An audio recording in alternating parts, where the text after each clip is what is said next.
எதிர்ப்பு தெரிவித்து சட்டமன்ற தீர்மானம் நிறைவேற்றிருக்காங்க. நீங்க கூட வந்து அதை செயல்படுத்த மாட்டாங்க, வித்ட்ரா பண்ணுவாங்கன்னு சொன்னீங்க. இது வரைக்கும் அறிவிப்பா வரல மக்கள் சொல்லியிருக்காங்க. தற்போது மத்திய அமைச்சர் பாக்குறதுக்காக ஒரு குழு அரிட்டாப்பட்டில இருந்து புறப்பட்டு போயிருக்காங்க. என்ன மாதிரி நிலைப்பாடு இருக்கும் அவங்க சந்திப்பு எப்படி?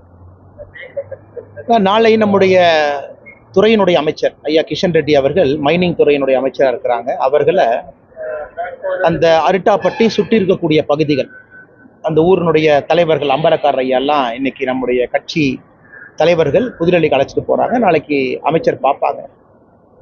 நாங்க தான் எங்க நிலைப்பாடை சொல்லிட்டோம். நாளைக்கு மகிழ்ச்சிகரமான அறிவிப்பு அங்க இருக்கக்கூடிய எல்லா மக்களுக்கும் வரும். அதுல உறுதியாக இருக்கின்றோம். நாளை மத்தியானத்துக்கு மேல பத்திரிகை நண்பர்கள்ட்ட நாங்க பேசுறோங்கண்ணா. இது முதல். ஏன்னா காரணம் நல்லா நம்ம புரிஞ்சுக்கணும். மத்திய அரசு இது பிரச்சனை என்று தெரிந்த பிறகு ஒரு நிமிடமும் இதற்கு சொல்யூஷன் கொடுக்க தான் முயற்சி பண்றாங்க. முதல்ல நிறுத்தி வச்சாங்க. அப்புறம் அரிட்டாப்பட்டி மக்கள் அங்க இருக்கக்கூடிய எல்லா நம்ம அன்பு சொந்தங்கள் என்ன சொன்னாங்கன்னா, அந்த டெஸ்ட் பெட் வந்திருக்கக்கூடிய மிஷினை வெளியே எடுக்கணும், பெர்மனண்டா விட்டுறணும் அப்படின்னு.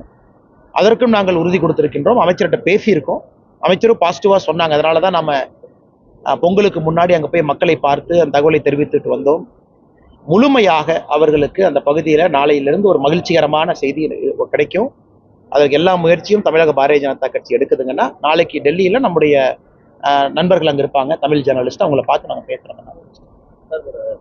ஐஐடி இயக்குனர் காமகோடி அவர்கள் எப்படி கோமியம் வந்து காய்ச்சல் செயல்படுத்தினேன். இன்னைக்கு வந்து முன்னாள் ஆளுநர் தமிழிசை அவர்கள் சொல்லியிருக்காங்க, அது ஒரு அமிர்தம் கோமியம் சொல்லியிருக்காங்க. இதோட இது அது விட்டுருவோங்கன்னா, ஐஐடி இயக்குனரை பொறுத்தவரை நல்ல மனிதர், கம்ப்யூட்டர் துறையில ஒரு பெரிய நிபுணர். ஏற்கனவே நான் சொன்னேன். அவர் கிளாஸ் ரூமுக்குள்ள பேசியிருந்தாங்கன்னா அந்த கருத்து சொல்ல வேண்டிய கட்டாயம் எனக்கு இருக்குங்கண்ணா. அவர் வந்து ஏதோ ஒரு தனியார் இடத்துல பேசுறாங்க. அதுல சில பேர்த்துக்கு ஏற்புடையதா இருக்கும், சில பேர்த்துக்கு ஏற்புடையதா இருக்காது. அதனால நான் அந்த கருத்தை நான் டிஃபெண்ட் பண்ண விரும்பலைங்க.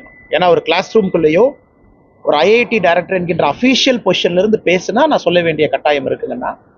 அதனால இது வந்து விட்டுறலாம் அப்படிங்கிறது என்னுடைய கருத்து. ஏன்னா தனிப்பட்ட முறையில நான் பார்த்தேன், மார்கழி மாதத்துல அவருடைய சொந்த ஊர்ல காலையில ஒரு பாராயம் பாடுறது ஒரு வீடியோ நான் பார்த்தேன், அவருடைய சொந்த ஊர்ல. சரி, ஓகே, தனிப்பட்ட முறையில பண்றாரு, அவ்வளவுதானுங்கண்ணா. அதனால இதுக்கு வந்து ஒரு பக்கம் ஐஐடியினுடைய டைரக்டர் அவங்க வந்து நேச்சர் ஆர்டிக்கல்லாம் கோட் பண்ணி, நிறைய ஆர்டிக்கல் கோட் பண்ணி பேசியிருந்தாங்க. இன்னைக்கு காலையில பத்திரிகையில் நான் படித்தேன். அதனால் நான் பசுவை நம்புறேங்கன்னா, எனக்கு நம்பிக்கை இருக்கு, நான் செய்யறேன், நான் புனிதமா போட்டுறேன். இது எல்லோருக்கும் தனிப்பட்ட வெறுப்பு. நாங்க யாருக்கும் ஃபோர்ஸ் பண்ண விரும்பல, இப்படி பாருங்க அப்படி பாருங்கன்னு. பசுவை கடவுளாக பார்க்கக்கூடிய மனிதன் நான். இது என்னுடைய அதையும் நான் தனிப்பட்ட முறையில் வச்சுக்கிறேன். நான் என் வீட்டில் நான் என்ன பண்றேன் அப்படிங்கிறது தனிப்பட்ட முறையில் வச்சுக்கிறேன். பொது வெளியில ஒரு கருத்தை திணிக்க வேண்டாம் என்பது என்னுடைய வேண்டுகோள். அதை முடிச்சுக்கலாம் அந்த பிரச்சனையை. காரணம், அவர் ஐஐடிக்குள்ள உட்கார்ந்து ஒரு போரத்துல பேசியிருந்தா நான் சொல்றேங்கண்ணா. அது போரத்துல பேசல, அவர் ஏதோ ஒரு கோஷாலையில பேசியிருக்காரு.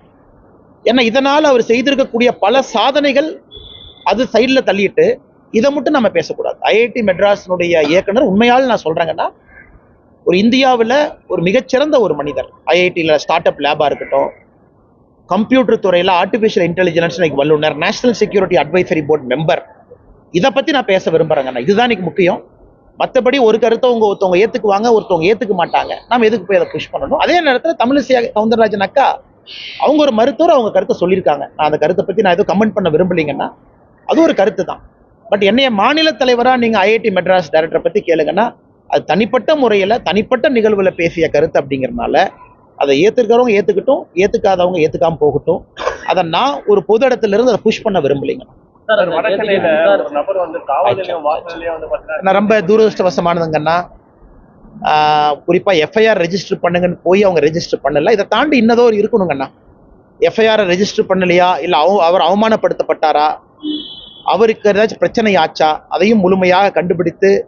ஏன்னா காவல்துறையில போலீஸ் ஸ்டேஷன் அந்த மாதிரி நடக்கிறதுனா சாமானிய மனிதருக்கு ஒரு அச்சத்தை ஏற்படுது. ஏன்னா காவல்துறை வாசல்லே அது நடக்குதுன்னா எப்படி மனிதருக்கு ஒரு சட்டத்தின் மீது ஒரு மரியாதை வரும், நம்பிக்கை வரும்.